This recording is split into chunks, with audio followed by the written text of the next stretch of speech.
The evening sun slanted through the windows of the train station, casting long shadows across the tiled floor.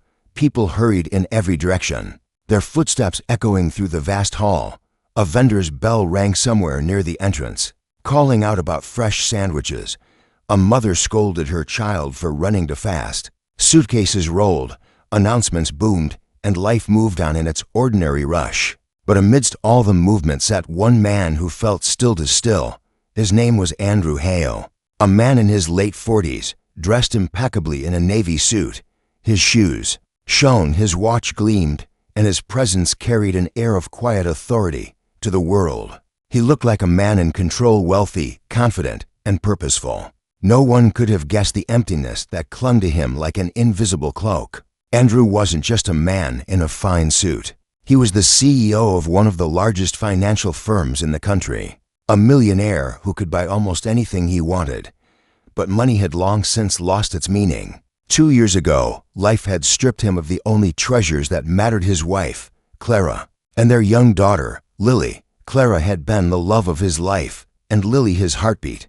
A car accident had taken Clara first, and though Andrew thought he couldn't break any further, fate proved him wrong when his daughter fell ill with a rare condition and slipped away only months later. Since then, Andrew had learned to exist in a routine that looked alive but felt dead.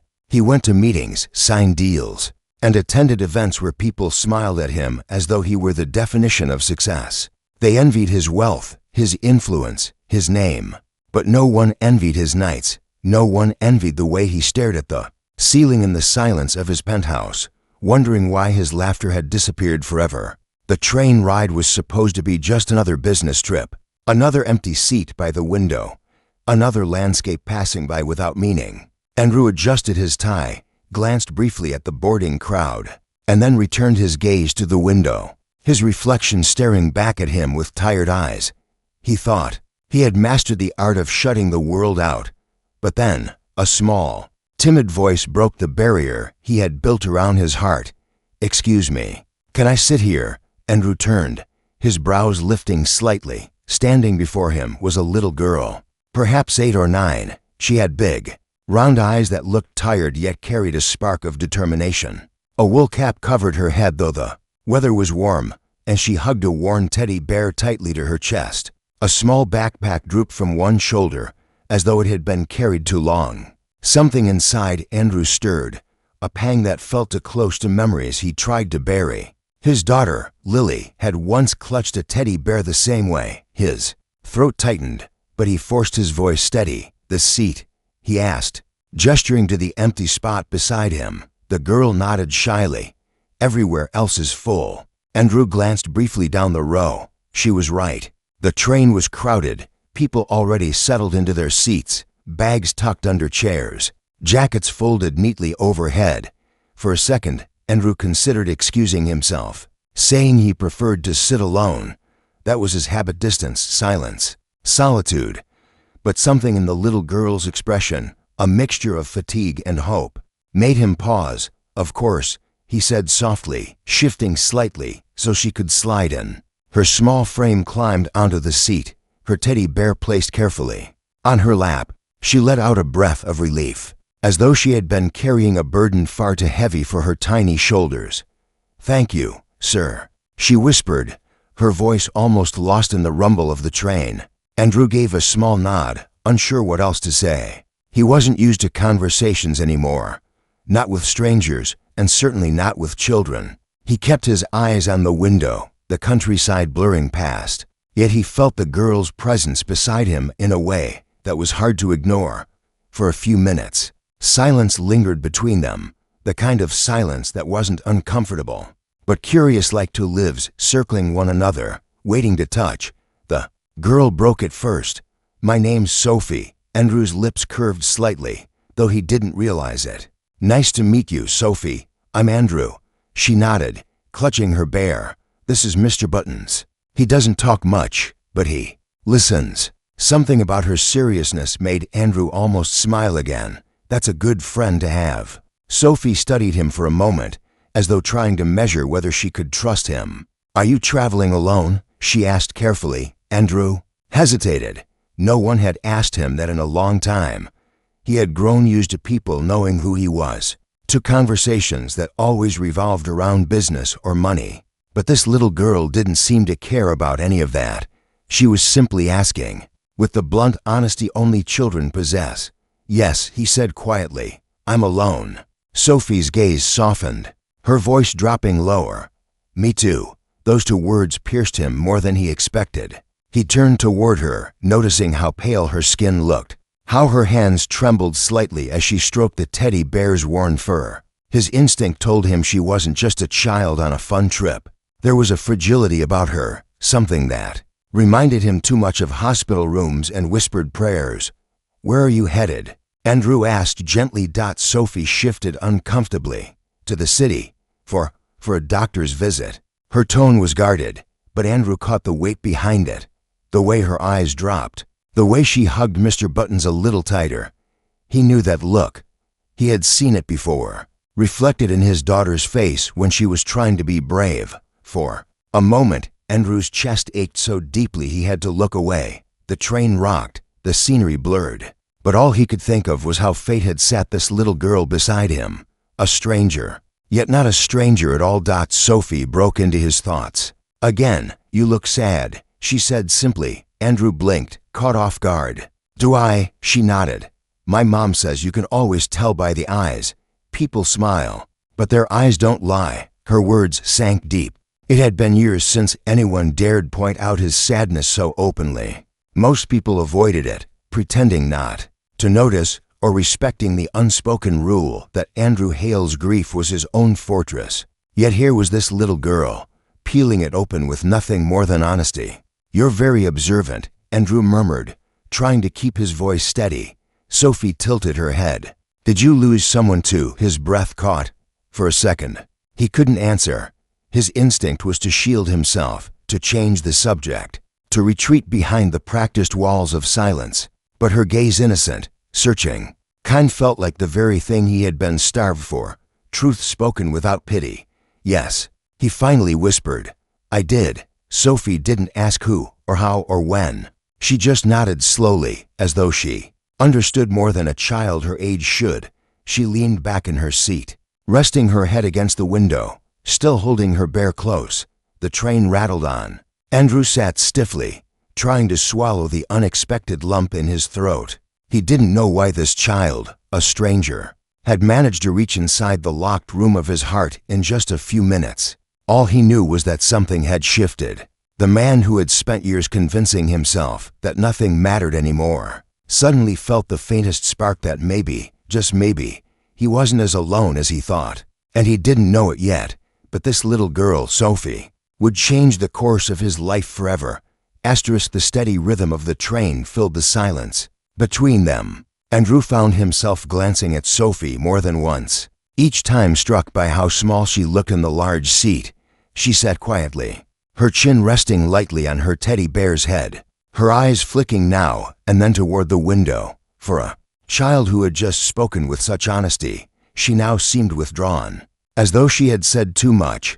Andrew's chest tightened again. Something about her silence made him want to bridge the gap, but he didn't know how. He had spent years mastering solitude, convincing himself that words had no purpose anymore. But now, beside this fragile little stranger, he felt an urge to speak, to ask, to care, an urge he hadn't felt since his daughter was alive.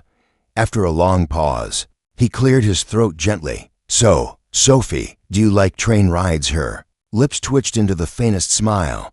"Yes, you get to see so many things. Trees, houses, fields. It feels like the world is moving with you."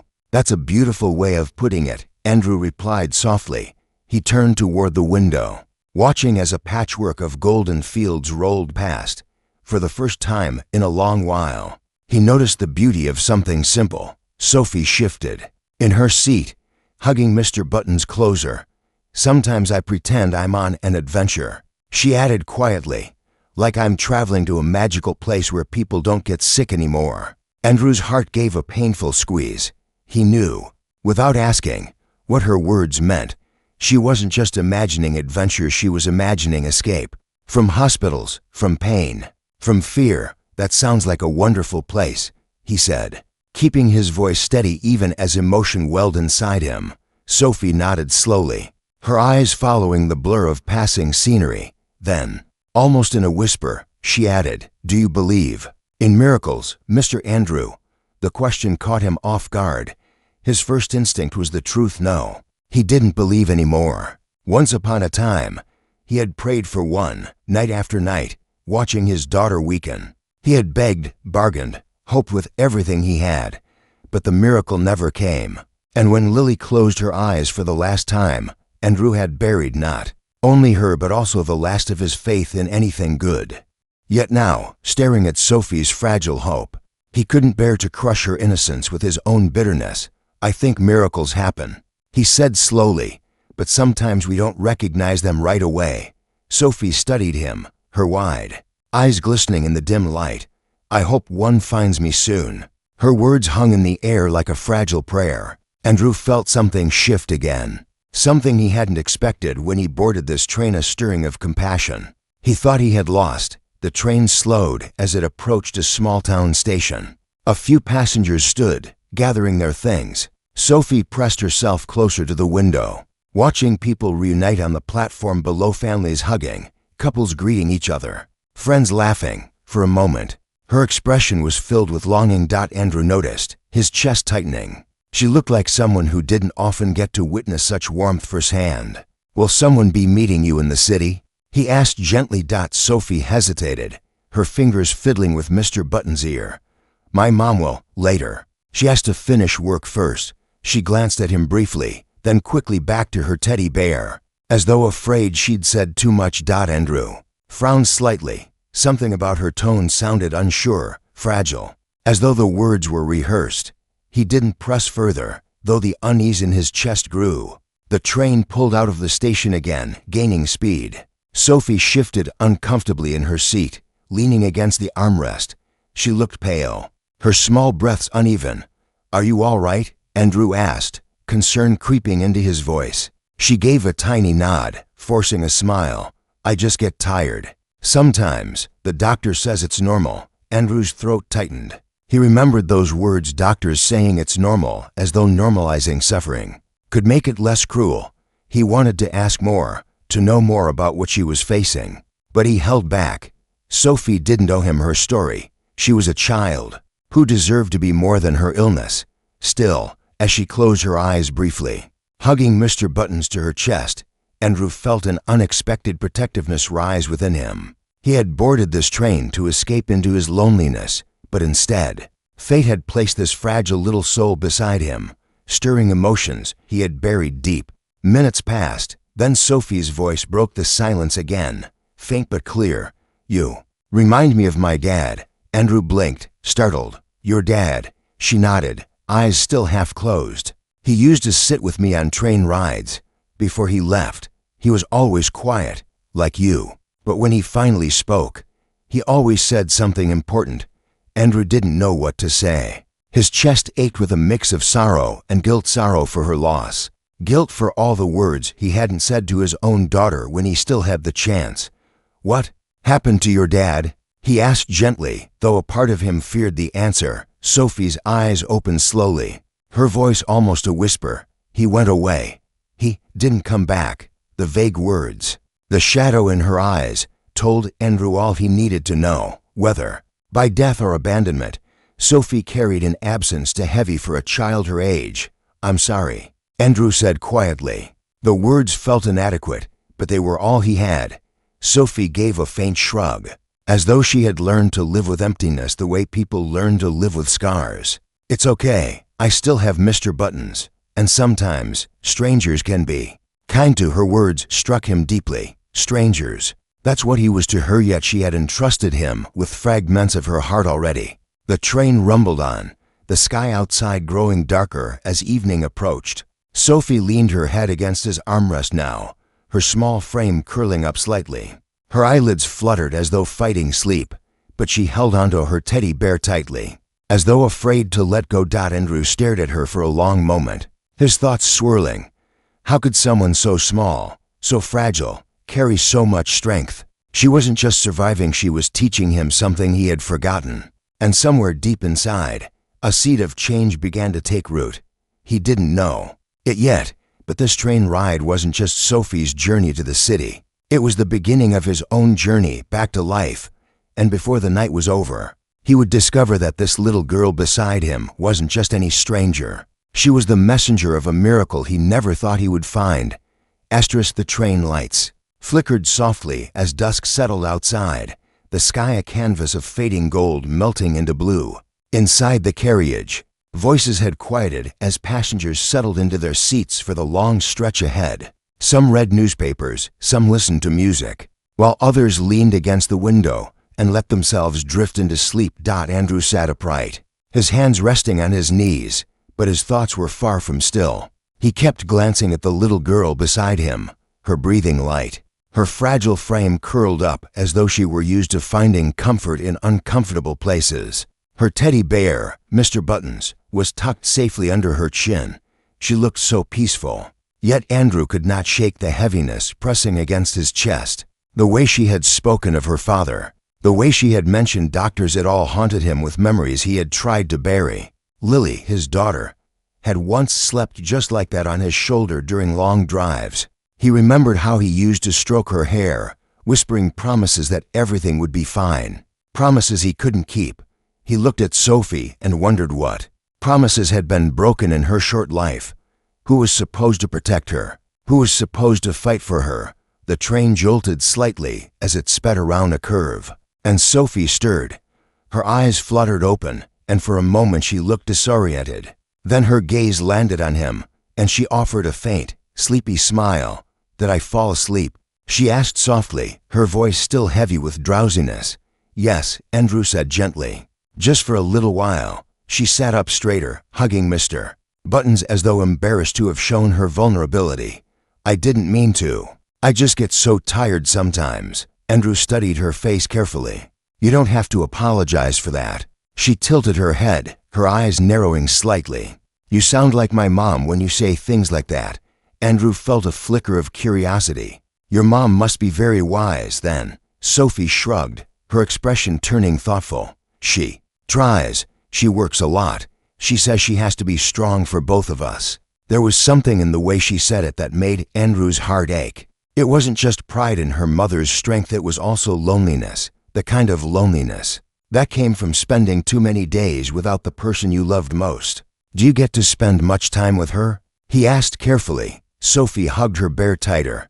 "Not really, but I know she loves me. She tells me every night before I go to sleep, even if she's not home." She paused, lowering her voice. "Sometimes she cries when she thinks I'm asleep, but I always hear her." Andrew felt his throat tighten again. This child carried more than her fair share of burdens, yet she spoke of them without bitterness. There was a quiet resilience in her, the kind that only comes when life tests you too soon. He wanted to say something comforting, something wise, but before he could, Sophie's eyes lit up with sudden curiosity. "Do you have kids, Mr. Andrew?" The question hit like a blow to the chest. He froze, his breath catching. For a moment, he considered deflecting, offering a vague answer. But Sophie's gaze was steady, innocent yet searching, and for reasons he couldn't explain, he found himself unable to lie to her. "I did," he said finally, his voice low. "I had a daughter." Sophie's expression softened instantly. "What happened?" Andrew stared at his hands, struggling to form the words. He had avoided this conversation for years, refusing to let anyone touch the raw wound inside him. Yet here he was, sitting on a train beside a little girl he had only just met, feeling the urge to speak the truth. "She got sick," he said slowly, "and as she didn't make it." Silence hung between them. Sophie's small hand reached out hesitantly, resting on his arm. Her touch was light, almost weightless, but it carried a comfort Andrew hadn't felt in years. "I'm sorry," she whispered. That must have hurt a lot. Andrew swallowed hard, his vision blurring. It did. It still does. For a moment, neither spoke. The rhythm of the train filled the gap, steady and unrelenting. Then Sophie's voice, gentle but firm, broke through. "You know, sometimes I think people we love don't really go away. Maybe we just can't see them anymore. But they still find ways to be close." Her words stunned him. She said them with such quiet conviction, as though she truly believed it. And in that moment, Andrew wondered if this child had been sent to remind him of something he had long forgotten, that love doesn't vanish, even when life does. He looked at her, really looked at her, and saw not just a sick child on a train, but a soul wise beyond her years. "You're very brave, Sophie," he said softly. She shook her head. "No, I just pretend to be. Mom says being brave doesn't mean you're not scared, it just means you keep going anyway." Andrew let out a shaky breath, her words striking deeper than she knew. He thought of all the nights he had sat alone, convincing himself he had nothing left to live for. Maybe he hadn't been brave at all, maybe he had just been hiding. Before he could respond, Sophie's eyes brightened suddenly, as though she remembered something. She reached into her backpack and pulled out a small notebook with a frayed cover. "What's that?" Andrew asked. "My journal," she said proudly. "I write stories in it. Sometimes about real things, sometimes about magical things." She flipped it open and held it out to him. "Do you want to read one?" Andrew hesitated, then gently took the notebook. The handwriting inside was uneven, the letters big and sometimes slanted, but the words carried a purity that touched him instantly. She had written about a little girl who lived in a world where everyone was always happy and no one ever got sick. The girl had a friend who was lonely, and she showed him how to smile again. By the time he reached the end of the short story, Andrew felt tears burning his eyes. He handed the notebook back. "Carefully, that's a beautiful story, Sophie." She grinned, her cheeks lighting up despite her pale skin. "Do you think I could be a writer one day?" Andrew looked at her, his voice firm. "I don't just think so, I know so." Her eyes sparkled at his words, and for a moment, the heaviness that clung to both of them seemed to lift. The train slowed again, this time pulling into a larger city station. The bustle of passengers boarding and departing filled the carriage, the noise momentarily breaking the quiet bond between them. Sophie looked out the window, her face clouding. Andrew noticed the way her small hands fidgeted with the teddy bear, the way her shoulders tensed. Something about this stop unsettled her. "Is everything all right?" he asked carefully. She hesitated, her eyes darting toward the crowd outside. Then she turned back to him, her voice barely above a whisper. "Promise you won't leave before the train reaches the city." Andrew frowned slightly, taken aback by the sudden plea. "I promise," he said firmly. Sophie nodded, clutching Mr. Buttons tightly, her gaze fixed on the floor. Andrew watched her, questions swirling in his mind. What was she afraid of? What was she hiding? He didn't know the answers yet, but one thing was certain: this little girl wasn't just passing through his life for a moment. Something bigger was unfolding, something that would draw him into her world in ways he couldn't yet imagine. And as the train pulled out of the station, Andrew felt the faint but undeniable pull of destiny leading him straight into Sophie's hidden truth. The city lights began to glitter faintly against the darkening sky as the train rolled forward. Inside, the carriage swayed gently, passengers settling deeper into their seats for the final leg of the journey. Andrew sat still, his gaze drifting between the window and the little girl beside him. Sophie clutched her teddy bear so tightly that her knuckles had turned pale, her small frame pressed against the seat as if she were trying to make herself invisible. He had promised her he wouldn't leave before the train reached the city, but her sudden plea still echoed in his mind. Why had she asked that? What did she fear so much? Andrew leaned slightly toward her. "Sophie," he said gently, "is something bothering you?" She hesitated, her eyes darting to his and then quickly away. "It's nothing," she whispered, but the way her voice trembled betrayed her. Andrew didn't push. He knew enough about fragile hearts to understand that trust couldn't be forced, it had to be earned. Slowly, patiently, still, a protective instinct was rising inside him, stronger with each passing moment. He hadn't expected it when she first sat beside him, but now it was undeniable. He wanted to shield her from whatever shadows chased her. Minutes stretched into silence. Sophie leaned against the window, tracing invisible shapes on the glass with her fingertip. Andrew watched quietly, his thoughts restless. He wanted to ask more, but before he could, Sophie turned back to him, her voice suddenly very small. "Do you know what it feels like to be left behind?" Andrew's breath caught. He had asked himself that question countless times in the lonely nights after. Losing his wife and daughter. Left behind was exactly how he had felt, like the world had kept spinning, while he had been abandoned in the wreckage. "Yes," he said softly, his voice heavy with truth. "I know exactly what that feels like." Sophie's eyes glistened, and for a moment she looked as though she might cry. But instead, she nodded, as though his answer was enough for now. She hugged Mr. Buttons tighter, resting her cheek against the bear's worn head. The train rattled on, the city drawing closer. Andrew could feel the weight of something unsaid pressing between them. Sophie wanted to tell him more, he could sense it, but fear held her back. To distract her, he asked, "What do you like to write about in your journal, besides magical places?" Her face brightened just a little, the shadow lifting for a moment. "I like to write about heroes," she said, "not the kind with capes or superpowers, but the kind who help people when no one else does.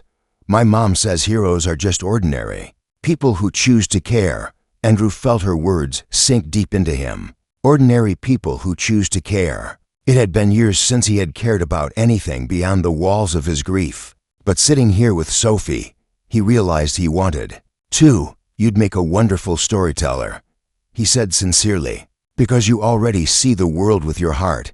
Sophie beamed at him, and for the first time since they met, her smile was wide and unguarded. It reminded him so much of Lily that his chest ached, but this time, the ache carried a thread of hope rather than despair. The train began to slow, the sound of brakes screeching faintly as they approached another stop, still not the city, but a busy junction before it. Passengers stirred, gathering their things, the bustle breaking the calm inside the carriage. Sophie stiffened again, her body shrinking closer to Andrew's side. He noticed instantly. "Sophie?" he murmured. Her eyes darted toward the door, where new passengers were boarding. She gripped Mr. Buttons so tightly it looked as if she feared he might vanish. Then, without warning, she slipped her small hand into Andrew's. The gesture startled him, but he didn't pull away. Her fingers were tiny, fragile, trembling in his much larger palm. She didn't say a word, but the plea in her touch was unmistakable. "Don't let go." Andrew's heart pounded, a mixture of confusion and fierce protectiveness flooding through him. He tightened his hand around hers just enough to reassure her. "I'm here," he whispered, surprising himself with how natural the words felt. The new passengers shuffled past, filling seats around them. Sophie kept her eyes lowered until the train lurched forward again, pulling away from the station. Only then did she release a shaky breath and loosen her grip, though she didn't let go entirely. Andrew turned toward her, his voice low and steady. "Sophie, are you afraid of someone?" She bit her lip, hesitating, her gaze flicked to his, then quickly back to her teddy bear. "Sometimes people notice things about me," she whispered, "and then they look at me like I'm different, like I don't belong." Andrew felt a surge of anger, not at her, but at the cruel world that could make a child feel like an outsider. "Simply because of her struggles, you do belong," he said firmly, leaning closer so only she could hear. "Don't ever believe otherwise. You matter more than you know." Her eyes widened at his words. Filling with tears, she tried hard to blink away. She nodded quickly, clutching his hand a little tighter. For the rest of that stretch, she stayed close to him, her head resting lightly against his arm. Andrew stared out the window, but his thoughts were racing. He didn't know why this child had been placed in his path, but he was certain now it wasn't by accident. As the city skyline finally began to appear in the distance, glowing with countless lights against the night, Sophie stirred again. She sat up, her expression serious, almost determined. "Mr. Andrew," she said softly, "when we get to the city, will you walk with me to the station exit?" Andrew looked at her carefully, sensing that this was more than a simple request. "Of course," he said without hesitation. Sophie let out a breath of relief, her shoulders relaxing slightly. But then she added, almost in a whisper, "I need you to meet someone important." Andrew's brows furrowed, curiosity sparking inside him. "Who?" Sophie's gaze flickered to his, her eyes shining with a strange mixture of fear and hope. "My mom." The words hung in the air, heavy with unspoken meaning. Andrew felt his pulse quicken. He didn't know why Sophie wanted him to meet her mother, or what it would mean. But one thing was certain: this encounter wasn't just about chance anymore. Something larger was unfolding, something that would pull him deeper into Sophie's world than he had ever intended to go. And as the train drew closer to the city lights, Andrew couldn't shake the feeling that his life was about to change in ways he never expected. The train screeched against the tracks as it began to slow into the city station. The hum of voices swelled, passengers gathering their belongings. The air filled with the shuffle of feet and the hiss of brakes. Andrew sat still, his hands still loosely holding Sophie's. She was watching the window intently, her little body tense with anticipation. Andrew studied her carefully. For the last hour she had been quiet, as though carrying a secret too heavy for her small frame. Now, with the lights of the city pouring in, her eyes carried a mix of fear and hope. The train jolted to a final stop. Passengers rose around them, coats rustling, luggage pulled from overhead racks. Andrew stood slowly, giving Sophie space to adjust, but she didn't let go of his hand. Her grip tightened as the crowd began pressing toward the doors. "Stay close," she whispered, as though he might disappear into the chaos. "I'm not going anywhere," Andrew said firmly, steadying her as they stepped onto the platform. The station buzzed with life. People hurried past with determined strides. Reunions erupted in hugs and laughter. Voices echoed under the high ceiling. Andrew scanned the crowd, but his attention kept returning to Sophie. She was searching for someone, her eyes darting back and forth, her steps small and uncertain. "There," she said suddenly, pointing toward the far side of the station. Andrew followed her gaze. A woman stood by a column, her posture straight but weary, her clothes simple yet neat. Her face was pale, framed by loose strands of hair escaping from a bun. She looked younger than Andrew expected, perhaps in her early 30s. But her eyes told a different story, eyes that carried exhaustion, sorrow, and a quiet strength. The moment Sophie spotted her, she let out a gasp of relief. "Mama," she called, tugging Andrew's hand as she ran forward. The woman's face lit up instantly. She knelt, arms wide open, and Sophie rushed into them with a force that made Andrew's chest tighten. He watched as the mother held her daughter close, burying her face in her hair, whispering something Andrew couldn't hear. For a brief moment, he stood apart, an outsider witnessing a bond unshaken by hardship. But then Sophie pulled back, her small hand shooting out to grab his. "Mama," she said breathlessly, "this is Mr. Andrew. He sat with me on the train. He's kind." The woman's eyes lifted, meeting Andrew's for the first time. There was gratitude in her gaze, but also caution, as though life had taught her not to trust easily. She rose slowly, keeping Sophie close. "Thank you," she said softly, her voice tired but warm, "for keeping her company." Andrew shook his head. "It was my honor. She kept me company too." The woman's lips curved faintly at that, though her eyes flickered again with something unspoken. She adjusted Sophie's backpack on her shoulder, then turned back to Andrew. "I'm Emma," she said quietly. "Andrew," he replied with a polite nod. For a moment, the three of them stood in the middle of the bustling station, the noise of the world swirling around them while something quieter, more fragile, unfolded between them. Sophie tugged at her mother's sleeve. "Mama, can Mr. Andrew come with us, please?" Emma looked down at her daughter, startled. "Sophie, just for a little while," Sophie pleaded. "He understands. He knows what it's like." Emma's eyes flickered back to Andrew, confusion crossing her face. "What she means is," she paused, struggling to find the words. "Sophie doesn't often open up to people." For her to ask this, Andrew's chest tightened. He didn't want to intrude, yet the thought of walking away felt wrong, like abandoning something unfinished. "If it's all right," he said carefully, "I'd be glad to walk with you." Emma studied him for a long moment, as though weighing whether to let a stranger step closer into their fragile world. Then, with a small nod, she said, "All right." They walked together through the crowded station, Sophie skipping lightly between them, her hands still holding Andrew's tightly. Emma's gaze kept flicking to Andrew, her expression cautious, protective. At last, they stepped out into the cool night air. The city stretched around them, lights glowing against the dark sky, cars rushing past, voices echoing down the sidewalks. Emma guided them toward a quieter street nearby, her steps slowing as though she dreaded the conversation waiting for them. Finally, she stopped near a bench under a flickering lamp. Sophie climbed onto the seat, hugging Mr. Buttons, while Emma turned to Andrew.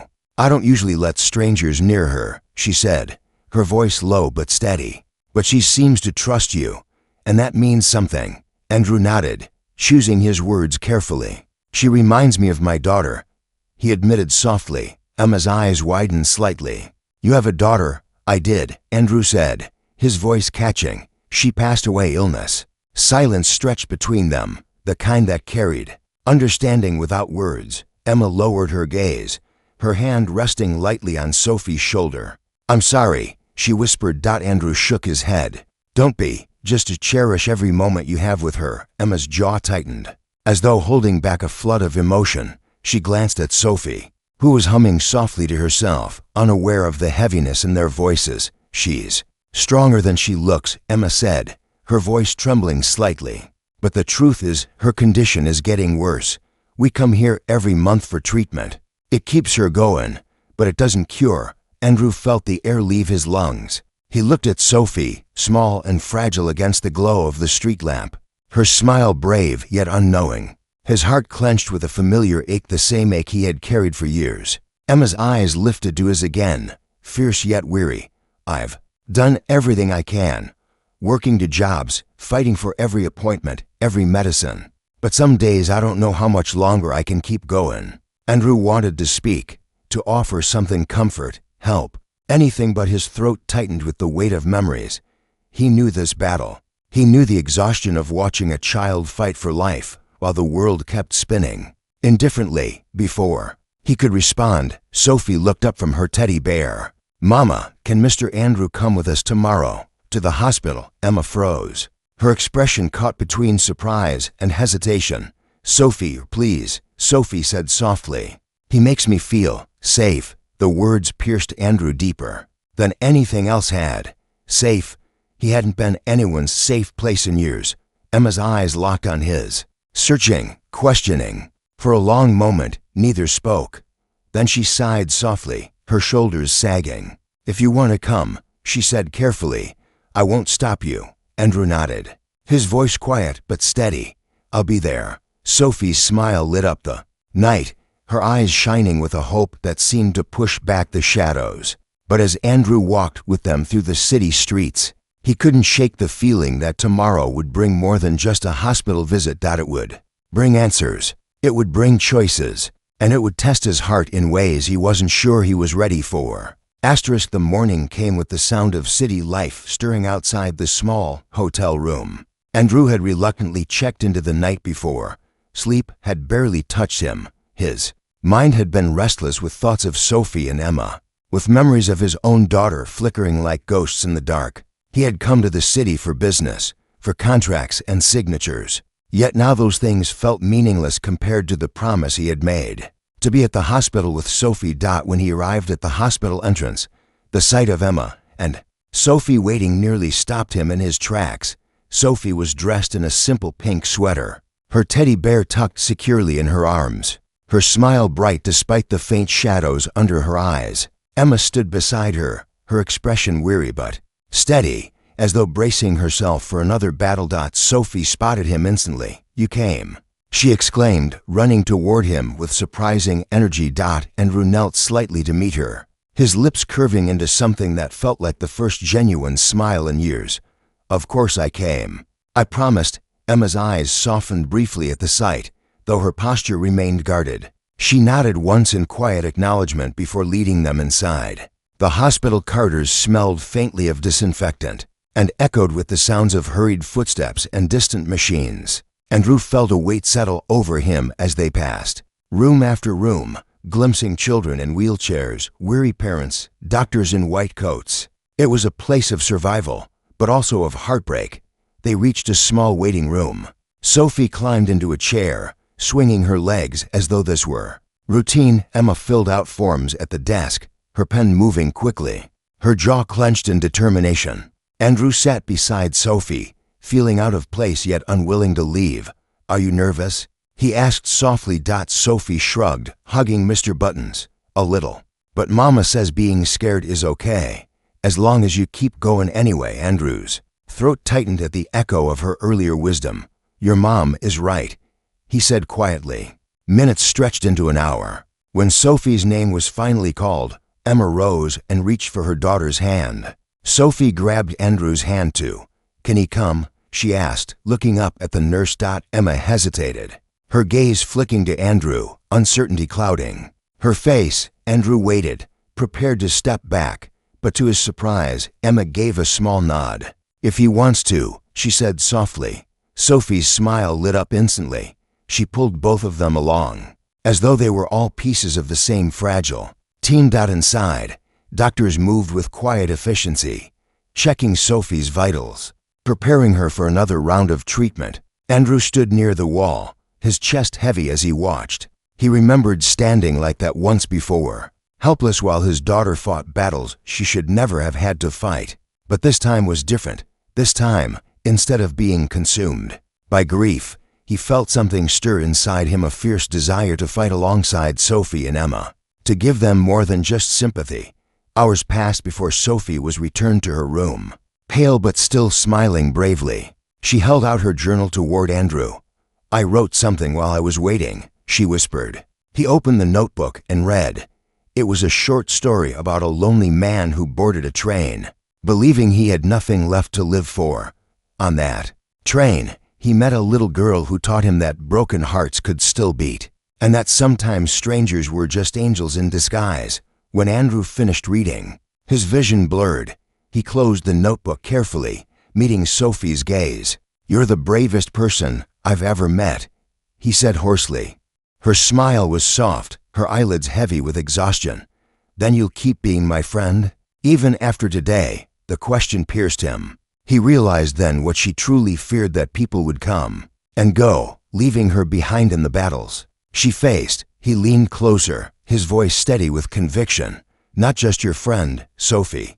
I'll be here, always. Emma, who had been silent in the corner, looked up sharply at his words. For a moment their eyes locked, and in her gaze Andrew saw the mixture of gratitude, disbelief, and a spark of hope she was almost afraid to feel. Later, when Sophie had fallen asleep, with Mr. Buttons tucked under her chin, Emma and Andrew stepped out into the hallway.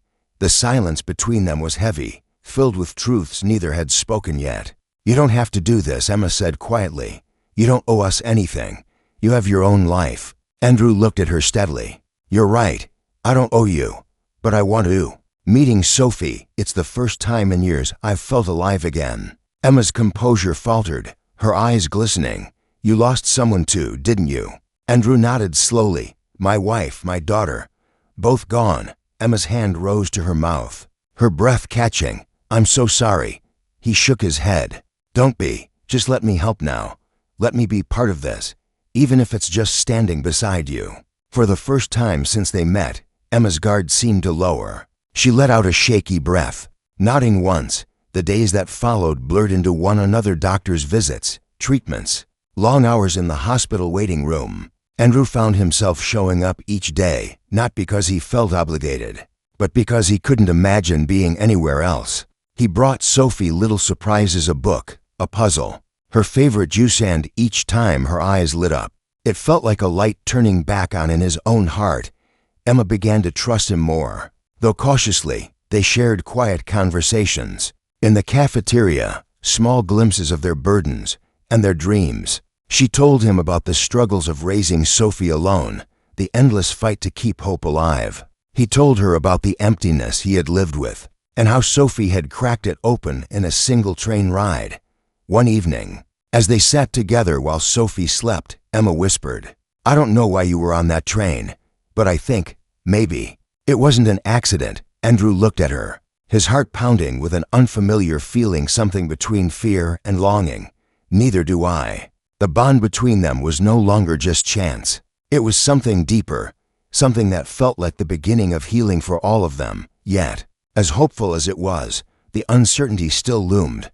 Sophie's condition was real, her future fragile. But Andrew knew one thing with absolute clarity: he wasn't going to walk away. Not now, not ever. And as he stood by Sophie's bedside that night, watching her sleep peacefully with Mr. Buttons in her arms, he realized that the miracle he thought he would never see again had found him. It wasn't the miracle of cure or reversal of fate. It was the miracle of love returning to a heart that had been broken beyond repair, and he knew, deep down, that this was only the beginning of a new story, one he was ready to fight for, no matter how hard the road ahead.